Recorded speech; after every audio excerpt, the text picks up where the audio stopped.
Hari ini gue mau nge-review HG RX78 Origin dari GTO alias bootleg.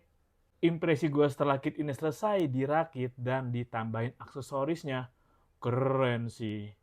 Keren, cukup solid lah. Tapi tentunya namanya juga bootleg. Bootleg adalah gacha dan kita bahas kelebihan dan kekurangannya. Dan ini adalah sisa part yang lu dapet setelah selesai ngerakit. Lu dapet part badan tambahan, lu dapet ini nih. Part untuk ganti di bagian sleeve atau di bagian sini nih, di bagian lengannya sini. Lu dapet ini, nih, weapon tambahan. Lu dapet juga ini kayaknya part kaki deh, kayaknya. Ini juga dapat part kaki tambahan. Terus lo dapet beam saber juga dan lo dapet part untuk ganti bagian bahunya. Lo bisa pakai part bahu yang ini atau yang ini. Bisa lo ganti dan dapat juga nih beberapa ini part tangan tambahan, tangan terbuka, tangan mengepal sebelah kanan dan tangan terbuka sebelah kiri. Dan tambahan lo bisa pasang ini nih, part ini, tambahan ini nih yang bisa dipasang di bahu sini. Bisa pasang pakai penutup, penutupnya kayak gini atau langsung dibuka aja, pakai partnya kayak gini terus ditutup pakai part yang biru ini. Nah, ini bisa dipasang di sini dan lu bisa ganti juga kalau ini bentuknya kayak gini, lu bisa pasang pakai part yang ini juga. Opsinya cukup lah, cukup menarik. Selain itu, lu bakal dapet sandbase-nya juga. Ini belum gua rakit sih, dan lu juga bakal dapet dekalnya. Dan ini juga dekalnya nggak gua pasang karena gua males aja. Ini dekalnya, kelihatan rapi sih. Dan lu dapet juga nih, beam sabernya. Dan ini belum gua pasang juga.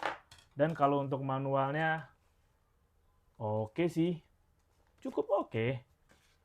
Nggak ada warna yang pudar. Keren juga ada warnanya. Dan dia namanya juga bootleg. Tuh, ada tulisan ya, tuh. Oke. Dan karena bootleg, gue bahas kekurangannya dulu. Nggak tahu kenapa punya gue di bagian sini sih, di bagian backpack ini nih, agak sedikit loose. Nggak begitu loose banget, tapi ya tuh, lu bisa lihat kan gampang digerakin. Dan dapat part saber yang nggak begitu ngunci juga, jadi dia gampang-gampang nekuk. Kayak gini. Dan namanya juga bootleg, stiker matanya harus bisa dimaklumi. No kan lepas kan? Stiker matanya juga harus bisa dimaklumi. Namanya juga bootleg. Dan selain itu, kekurangan lain yang gue dapet di kit ini kalau menurut gue sih, nggak tahu nanti lu ketika beli dapetnya gimana. Seperti biasa, bootleg agak susah dirakit. Gue agak susah ngerakit part yang di sini. Tadinya tuh joinnya agak ngangkat gini, tapi entah kenapa bisa gue akalin jadinya joinnya rapet lagi.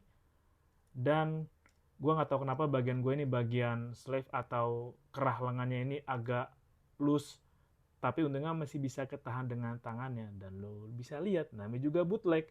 Bootleg kalau kitnya dipasang kadang suka enggak rapet, dan ini agak sedikit loose sih, dikit.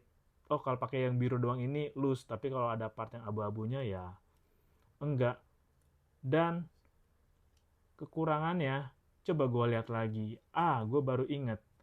Gak tau kenapa ini punya gue gampang banget patah yang ini nih, di bagian ini. Tapi selebihnya ya enggak sih. Gak ganggu artikulasi. Mungkin karena pas dari pengiriman udah agak chaos. Jadinya berdampak juga. Tapi sejauh ini ya aman sih. Aman tuh. Kelihatan nggak bekas lemnya?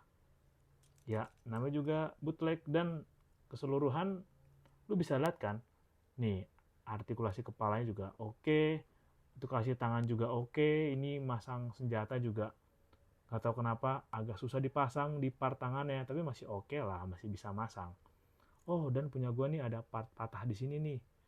Gampang banget patah. Sebelum gua gunting udah patah duluan. Gak tahu apa karena dari ekspedisi atau memang gampang patah aja. Artikulasinya juga masih sama, ada artikulasi di bagian sini, badan ke pinggang, ada artikulasi sedikit di sini, nggak kelihatan sih tuh, bisa lihat nggak ada artikulasinya di situ tuh.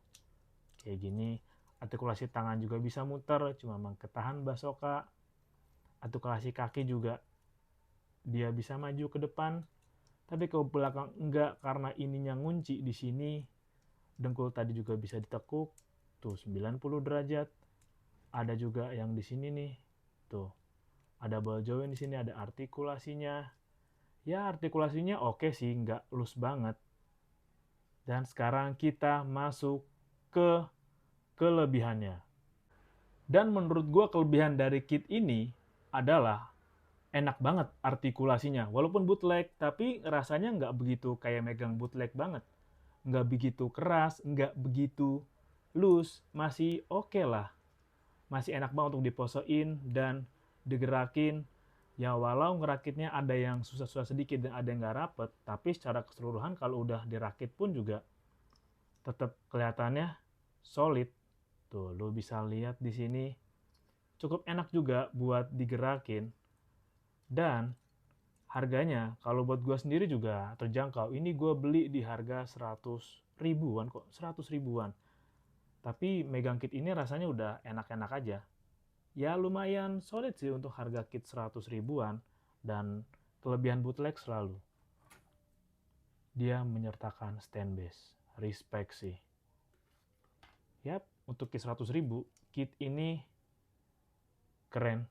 Walaupun awalnya gue was-was karena pas kit ini nyampe boxnya penyok parah dan gue khawatir banyak part patah, kayaknya yang kena patah itu di dengkul dan di revel deh. Ya masih oke lah, sejujurnya ini kit agak susah buat dirakit. Tapi plastiknya masih oke lah, cukup empuk dan noob marknya gampang diilangin. Untuk pose enak banget dan untuk harga 100 ribuan oke sih kalau lu pengen ngerakit kit Mbah Kit Legend dengan harga yang terjangkau.